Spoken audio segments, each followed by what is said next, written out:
No, ito. Pakinggan naman natin isa pang matinding mangyayari ngayon. Alam mo, meron ako, may hula ako. May hula ako, ha. May hula ako na sa tingin ko, alam nyo kung ano mangyayari? Ha? Sa tingin ko, merong matinding mangyayari this week.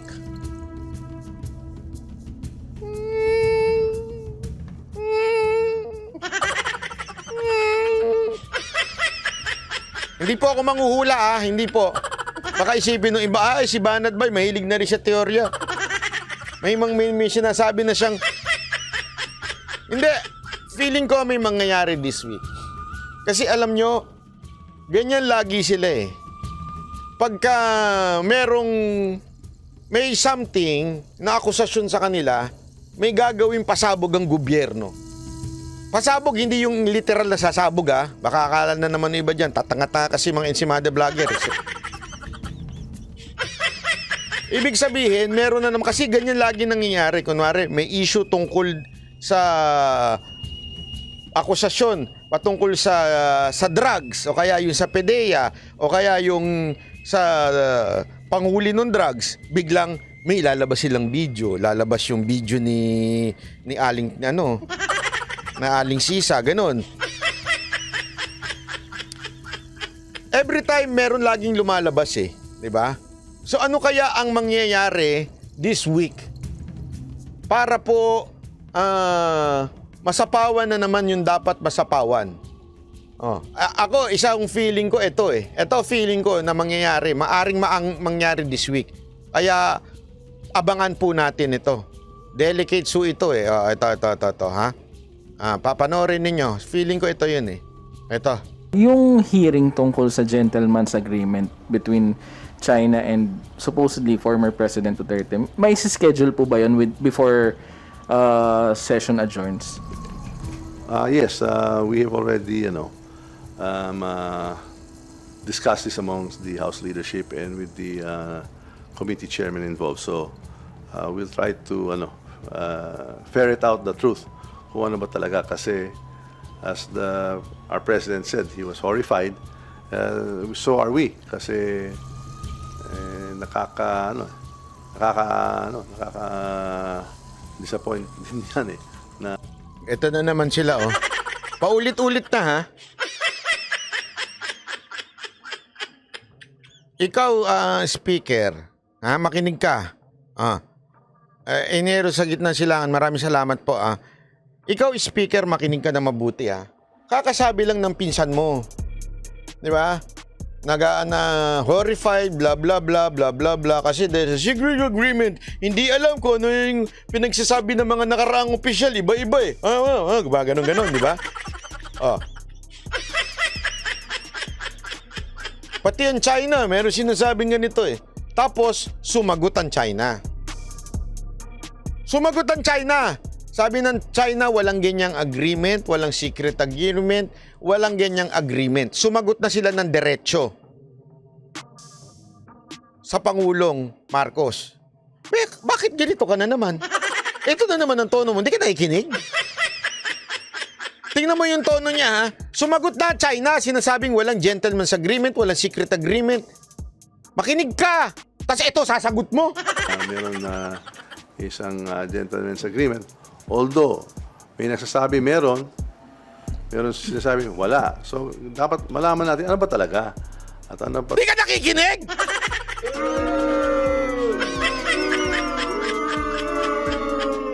Di ba sumagot na nga ang China, sinasabi niya pinasinusinungalingan nila yung secret na yan? Bingi ka? Talaga ang kasunduan noon kasi... Wala nga eh! Ano pa ulit-ulit? Yun po ang inimbok ng China ngayon. So... Wala nga! Anong pinimbok ng China? Kakasagot ka ng China nung isang araw. Sang session ka na naman ba kasi galing? Di ba kakasagot lang ng China? Wala. Ano na naman pinagsasabi mo dyan?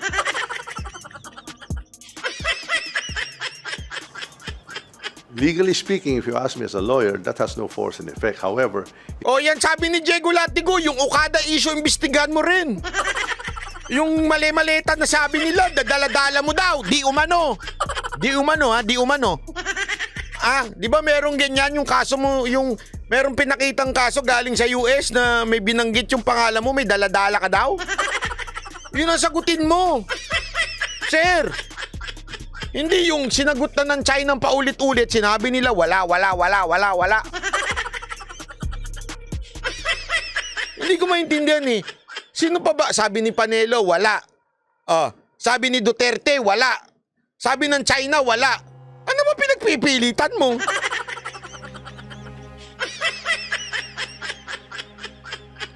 Hindi ko mag-gets eh.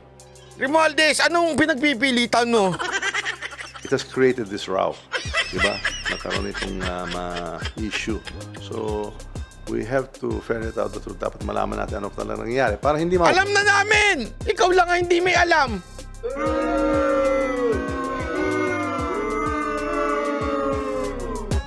Alam mo, may hinala ako dito eh. May hinala ako dito. Maniwala kay sa akin. Ang hinala ko dito, yung hinala ko. Ang labo. Ang hinala ko dito, ang ending nito ay patatawag nila si PRRD. Tapos, pag hindi umattend, kung ano-ano sasabihin, paparatangan. Katulad ng ginawa nila kay Kibuloy. Ganun muna eh. Di ba, pinaratangan ng kung ano-ano.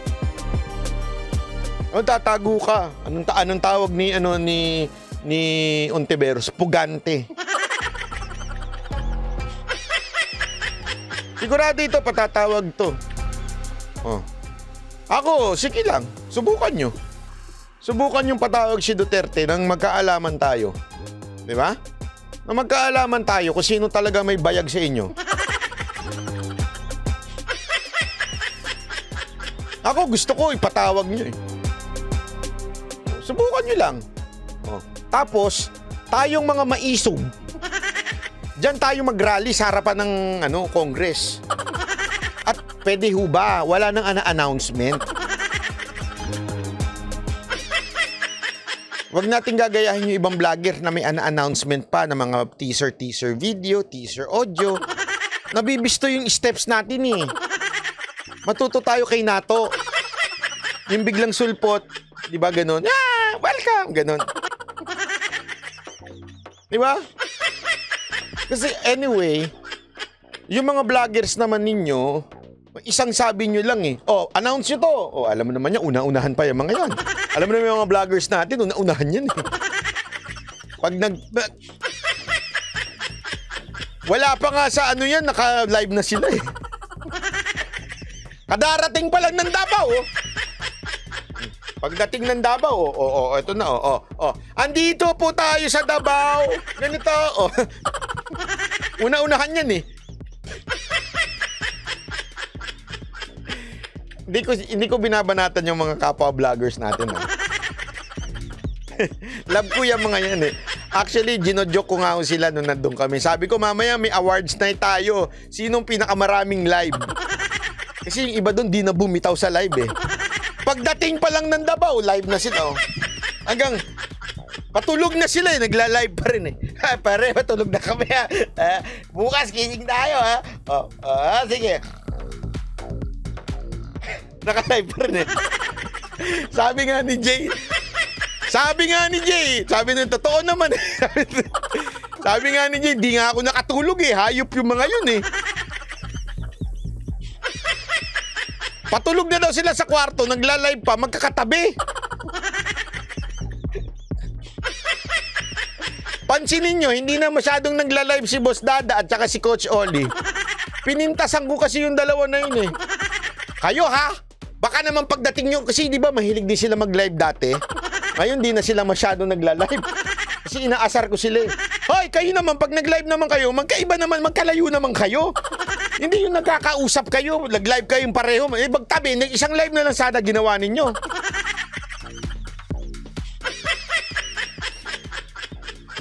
So, ano ibig ko lang sabihin? Ang ibig ko lang sabihin, mabilis naman po na maparating sa taong bayan yung gusto ninyong iparating kung sakasakali po na magrarally ng biglaan. Wag nyo na ho masyadong i-announce kasi dapat maging ano, sabi nga nila, may sinabi sa Biblia ang ganyan eh. Be shrewd as a snake or a serpent, but innocent as a dove. We have to learn that, you know. It's a biblical thing. Be shrewd as a serpent, but innocent as a dove.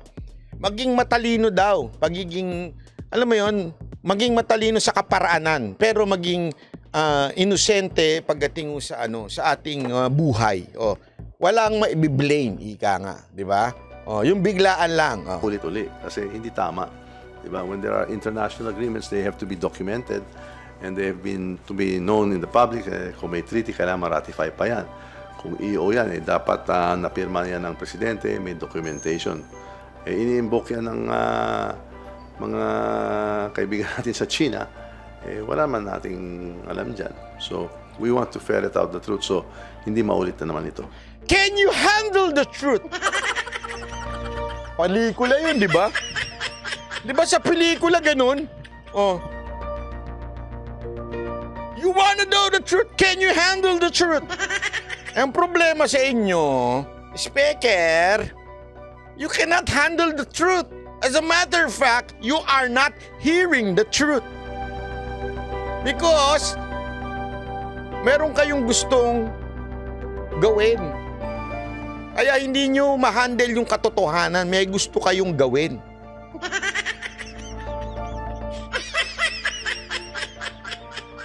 Di ba? Mantakin mo, nagsalita na si Panelo, nagsalita na si Duterte, nagsalita na ang China. Pero iimbitahan pa nila si Panelo, iimbitahan pa nila ang embassy ng China, iimbitahan pa nila ang si Pangulong Duterte. Pero lahat naman yung sinabi na nila sa media, ano to, paulit-ulit? Magagalit si Attorney Kabutas niyan, ha? Si Attorney Kabutas. Ayaw pa naman ng paulit-ulit. Ikaw talaga, Romualdez, ha? Gina G ka, ha? Hindi, alam nyo kung bakit. Naghahanda lang sila. Kasi alam mo na, yung ibang vlogger may chinismis na naman. So naghahanda sila ng pangsapal. Alam mo sila magmukhang tanga. Pare-pareho silang mukhang tanga doon. Okay? Sir, just to follow up. Sino-sino mga officials kaya yung maiimbita? Past officials? Yan. Gusto ng media. Yan. Sino-sino ba mga official? Kasama mo si Duterte dyan?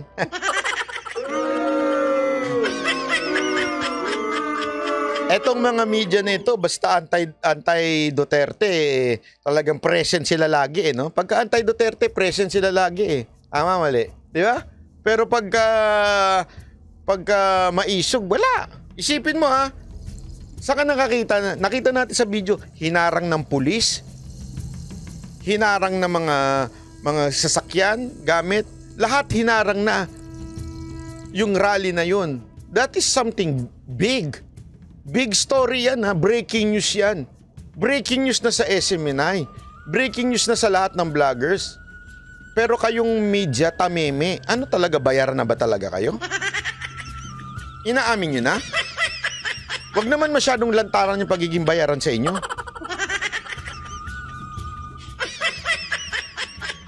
Binusog ba kayo nito? Hindi, ako nagtatanong lang, ha? Busog na busog ba kayo sa buhay?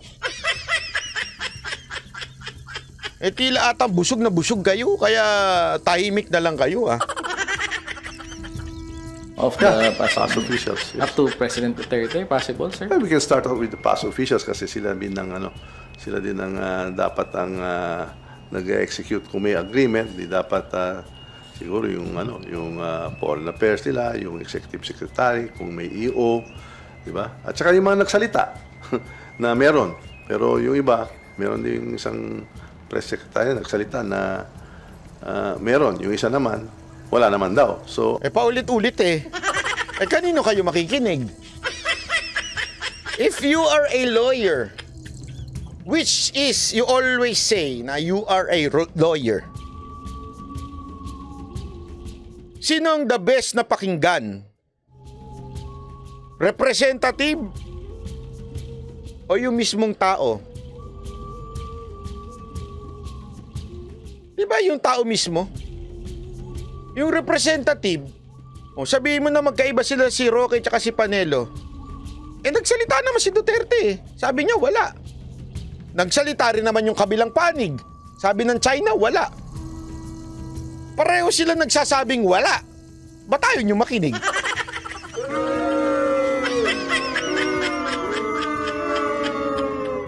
Ibig sabihin, nagbibingi-bingihan kayo, sir. Ano to? Martial law na nga, tapos bingi-bingihan pa.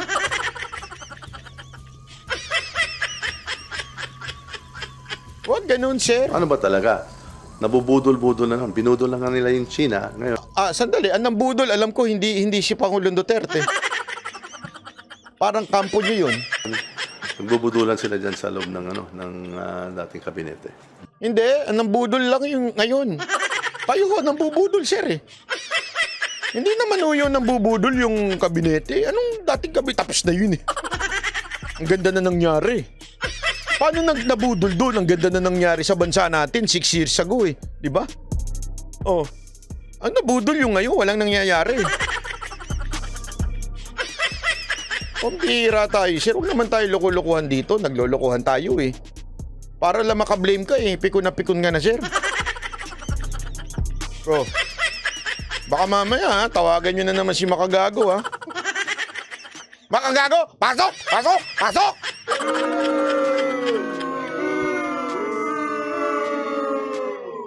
Makagago!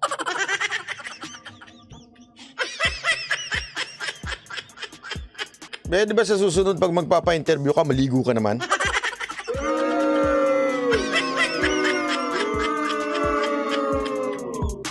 Hindi, kasi wala nang laman yung sinasabi mo. Yung itsura mo pa, hindi pa maayos. Wag ganun, ha? May topic na naman si Mike Abe. Ay, correct ka. Hindi, baka yun nga ang purpose niyan eh. Ayun, sabi ni Diego Latigo, banas yan kasi 0.40% sa survey. 0.4% sa survey. O sabi din ni Ian Nabian, 0.4 kasi sa survey kaya ganyan pikon na pikon. Kawawa naman ito si si Tamba. Isipin mo ha, sa dami ng ginagawa mong at gastos mo sa buhay, 0.4%?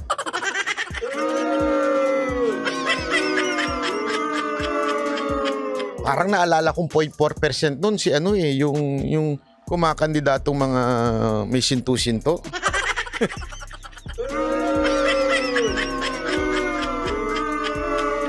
Naalala nyo nun yung mga kumakandidato nun ng mga sintu-sinto?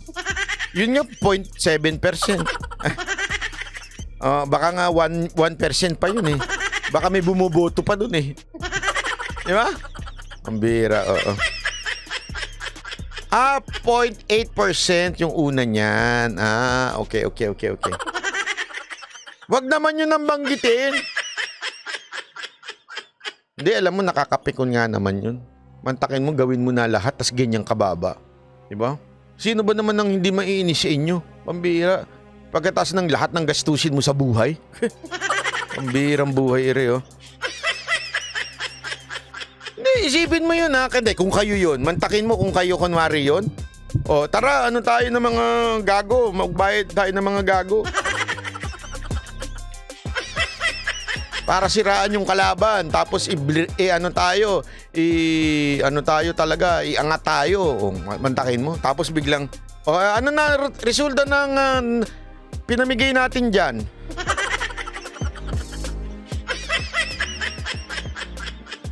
Bilang 0.4%, sir!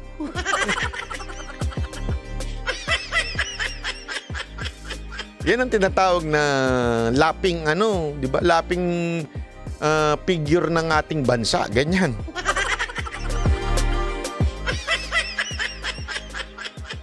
Kawawa, namigay na ng ayuda at lahat,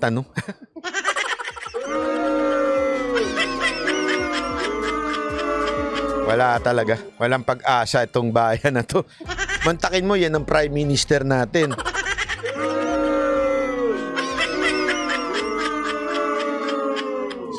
nagtatanong lang ako sa inyo, sino ang laughing stock? O sige na, laughing stock. Sino sa inyo dito ang nakaka-imagine na yan ay maging Prime Minister ng Pilipinas?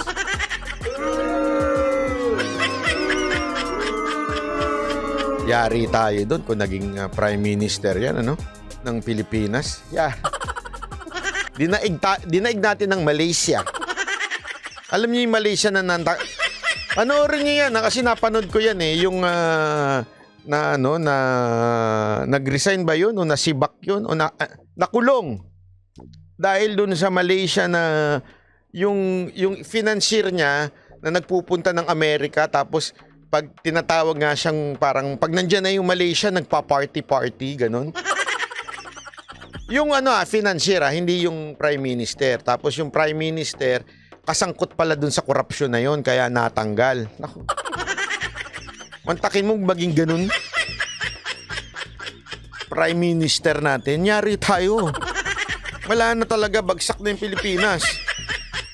Ngayon pala, dumadaus-dus na tayong pababa. Tapos yan pa. Anong daus-dus na lang? Baka mantakin mo. Diba? Buti na lang talaga may Waxis Hindi, kasi sa Waxis, kahit nagmamahal ang presyo, mura ang pagkain. Waxis! Hindi nakita nyo yung burger ng Waxis. Ang laki ng burger ng Waxis Hindi ako walang biro ito. Dati noong unang panahon, sino nakakatanda ho dito ng ng burger machine? Alam niyo yung burger machine? Usong-uso yan sa kabataan nun Pupunta ka doon, yung buy one take one na burger. Tapos after nun, kakain ka ng Sansribal. Kasi yun ang panalo doon, yung Sansribal. Doon na uso yung Sansribal Pangmayaman yun naalala nyo? Yung machine, burger machine na yan. Di ba? Isipin nyo yun Tapos, kumakain ako noon. Ganun kaliit yun Ang liit-liit nun. Ang liit na, parang nilamog na tinapay pa.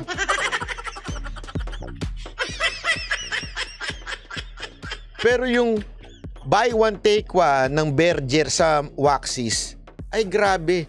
Parang mas malaki. Ito, honest to Hindi dahil sa meron tayong pagkain doon Honest to. Pag ikukumpara mo sa McDo chicken, yung burger McDo, mas malaki yung buy one take one ng Waxis. Hindi ako nagbibiro. Mas malaki, mas masarap, maple syrup. Sarap, grabe. Minute burger yun. Hindi, matanda ka, bata ka pa. Huwag kang nangingialam. Burger machine, naglabas ng buy one take one yun. Tumatambay nga kami dun pagkatapos may mag-basketball Dati kasi akong varsity. Di ba? Totoo yun. Alam niyo yung hindi ako nagbibiro kasi alam niyo, isa yan sa mga hilig ko, yung burger. Masarap. Favorite ko yan, yung burger niya. Tapos yung burger ng Waxis, ang laki-laki, buy one take one. Ang panalo. Di ba?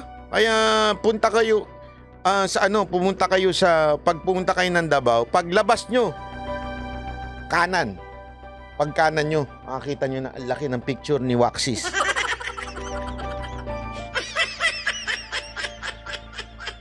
Di ba? Paano, grabe naman. Yung panahon pa namin yung mga 70s, 80s naman. Patay pa ako noong 70s Pinanganak ako 76. Alam nyo, totoo yan, sabi, mag-franchise ka sa Manila, boss. Actually, sa totoo lang, gusto ko mag-franchise sa Maynila. Kaya lang hindi pa nila ini-expand ngayon Siyempre kasi, iba kasi, ito para sa kalaman nyo, di ba yung mga ibang mga, hindi ko naman inaano yung mga McDo, Jollibee, kasi sila, wala silang sariling, yung tinapay, dinadala lang sa kanila. Yung chicken, dinadala lang sa kanila. Ito kasing Waxis, fast food siya, nandun lahat. From raw ingredient, nandoon. Pinakita sa amin raw ingredient na andoon. Kaya nga naman, talagang mapapaano Hindi yun galing sa labas, tapos i-deliver lang yung tinapay, umorder ng ganitong tapos andun, ang linis. May video ko niyan, ipapakita ko yung video niyan. Soon. Ang tagal mag-edit ni Banat Bay eh. Oh. Ba't tayo napunta sa Waxis? Di ko rin alam. Waxis Burger ha. Baka naman pwede magpa-deliver ng burger dito. Sige na. Di, alam mo, ito ang plano ko eh. Ito plano ko lang naman to. Pag nagkaroon ng rally, o-order ako ng Waxis Burger na marami. Tapos magpapakain tayo doon. Paano kaya nila dadalhin dito, no? 2 oras yung biyahe doon eh. Puntang Davao eh, no? Oh, talay. Ay, ito.